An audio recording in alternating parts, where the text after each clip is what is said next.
پسند کیا کہ ہم جدہ میں رہتے ہیں اور ہمارے والدین حج کے لیے تشریف لائے تو وہ مکے میں تھے، تو ہم ملنے کے لیے حرم میں چلے گئے لیکن بغیر احرام کے گئے، تو کیا ہم پر دم لازم آئے گا؟ کیونکہ ہم نے آپ کا پروگرام بعد میں دیکھا کہ میقات سے بغیر احرام کوئی اگر گزر جائے تو اس پر دم لازم ہو جاتا ہے۔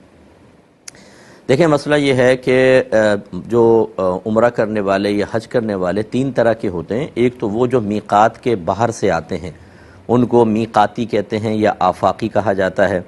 دوسرے وہ ہیں جو مکے کے اندر ہوتے ہیں، ان کو مکی کہا جاتا ہے۔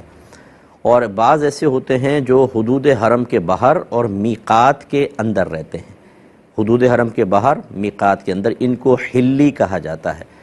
تو یہ جدہ جو ہے یہ حل کے اندر ہے، آپ لوگ حلی ہیں۔ تو اب بس اصول یہ ہوتا ہے کہ جو میقات سے باہر سے آئے گا، جس کو آفاقی یا میقاتی کہا جاتا ہے، وہ اگر مکے آنے کا ارادہ رکھتا ہو، چاہے حج کے یا عمرے کے ارادے سے ہو یا ملاقات کرنے، بزنس کرنے، کچھ زیارتیں کرنے آئے، اس پر احرام کی پابندی لازم ہوتی ہے۔ یہ میقات والے کے لیے حکم ہے۔ جبکہ حلی کے لیے حکم یہ ہوتا ہے کہ اگر وہ مکے حج یا عمرے کے ارادے سے جائے گا تو اس پر احرام کی پابندی لازم ہوگی، اور اگر حج یا عمرے کا ارادہ نہیں ہے، ویسی زیارت کرنے جاتے ہیں، جانا چاہتے ہیں، ملاقات کے لیے یا کچھ چیز خریدنے کے لیے جانا چاہتے ہیں، تو بغیر احرام کے جا سکتے ہیں۔ لہذا جو آپ نے مسئلہ سنا وہ میقات کے بارے میں تھا، لیکن آپ نے سمجھا کہ شاید حدود حرم ہماری میقات بنتی ہے، اس وجہ سے یہ حکم ہوگا، لیکن حلی کا حکم علیحدہ ہوتا ہے۔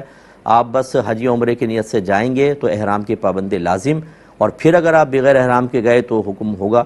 لیکن اگر آپ مطلب صرف ملاقات کرنے گئے والدین سے تو اس میں احرام کی پابندی لازم تھی نہیں، لہذا کوئی دم لازم نہ ہوا۔